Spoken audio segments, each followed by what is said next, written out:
Hello, আসসালামু আলাইকুম রহমতুল্লাহি ওয়া বারাকাতু। আমি ওবায়দুল কাদের ওরফে কাউয়া কাকা বলতেছিলাম। কে বলছেন? হ্যালো। ও বাবা রে, কাউয়া কাদের। আমি তো ভাবছিলাম ফোনটা মনে হয় উঠাবেনই না। হুট করে ফোন দিলাম যে আপনি কই আছেন, একটু খোঁজ খবর নেই। দেশে কেন জানি আপনার ছায়াও দেখা যায় না, কই আছেন রে? তুমি কে বলতেছো? হ্যালো, তুমি কে বলতেছো? তুমি কোন মহিলা আবার আমাকে ফোন করে বলতেছো আমি কোথায় আছি না আছি?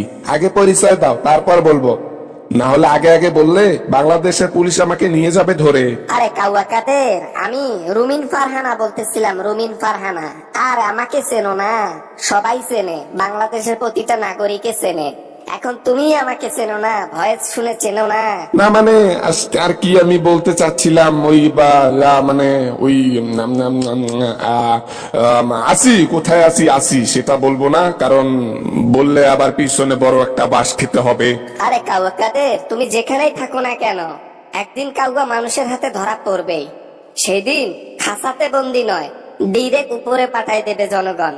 জনগণের আকৃষ্টি আর কমবে মনে করছো কাউয়া?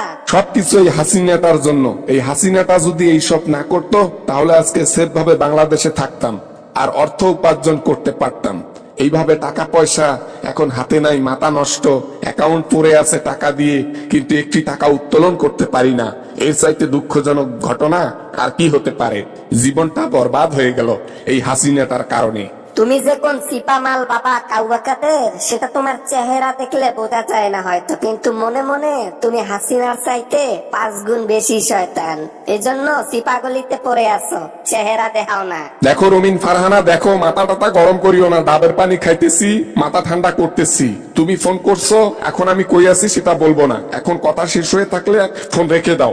আর ভাল লাগতেছে না, এত প্রেশার নিতে পারবো না। আসল প্রেসার তো এখনো পড়েই আছে। আমি কি আর আসল প্রেসার দেখাইছি বা বলেছি যে আসল প্রেসারটা কোত্থেকে আসবে? সেটা তো জনগণ দেখাবে। হালকা প্রেসারে এই অবস্থা, জনগণেরটা এখনো তো বাকি। জিন্দিগিতে যদি বেঁচে থাকি বাংলাদেশের জনগণের আমি নাগালেও পড়বো না, কারণ ওদের যে রাগ, ওরে বাপরে বাপ, জীবন দিতেও দ্বিধাবোধ করে না। এইবার এই 2024 সালে এসে তাদের রূপটা দেখে ফেলছি। ওটা তো মায়াবী রূপ দেখছো, এর চাইতে কঠোর এখন রূপ হয়েছে। তোমার চেহারাটা সামনে এসে দেখাও, দেখবা যে আসল চেহারা কাকে বলে। যেটা দেখছো ওটা 10%, এখন যেটা দেখাবে এটা 90%। তুমি মনে হয় ফোনে কথা বলেই আমার হার্ট অ্যাটাক করা বা বুঝছি। এমনিতেই প্রেসারের রোগী আমি, হার্টের রোগী আমি। অতিরিক্ত রক্তচাপের মতো কথাবার্তা শুনলে আমার মাথায় রক্ত উঠে যায়। আর তুমি কি সব বলতেছো? আরে না না, সুস্থ হন সুস্থ হন, ঔষধ খান ঔষধ খান। এভাবে নরমাল মৃত্যু আপনার জন্য লেখা না তো। আপনার মৃত্যু হবে জনগণের হাতে। জনগণের যেভাবে লোকসান করছেন, যেভাবে জনগণকে হত্যা করছেন, ঠিক ওইভাবে। ওরে মারে, ওরে মারে গেল রে, ওরে ওরে হার্টবিট বন্ধ হয়ে গেল রে, জীবনটা বাঁচারে। ওরে ওরে রুমিন ফারহানা, ফোন রেখে দে, নয়তো এখনই জীবন ছেড়ে দেব। ঠিক আছে কাউয়া, জীবনটা ছেড়ে দিও না, জীবনটা ছেড়ে দিও না। অল্প একটু হলেও জীবনটা বেঁচে রাখো বাবা। তাড়াতাড়ি মরবা না, তাড়াতাড়ি মরবা না। ওষুধ খাও ওষুধ খাও। আমি ফোন রাখছি। ওইভাবে নরমাল মৃত্যু না তো, এর চাইতে কঠোর মৃত্যু। তুমি ফোন রাখো। ওরে ওরে গেল রে গেল রে গেল রে গেল রে গেল। এবারে রেখে দিছি তো, এখনো গেল গেল মারাস কেন?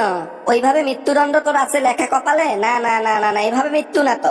জনগণের হাতে পড়বি, তোর পিছনে বাস দেবে, দিয়ে দাঁড় করায় রাখবে। এইটাই হচ্ছে তোর আসল শাস্তি, জনগণের হাতে।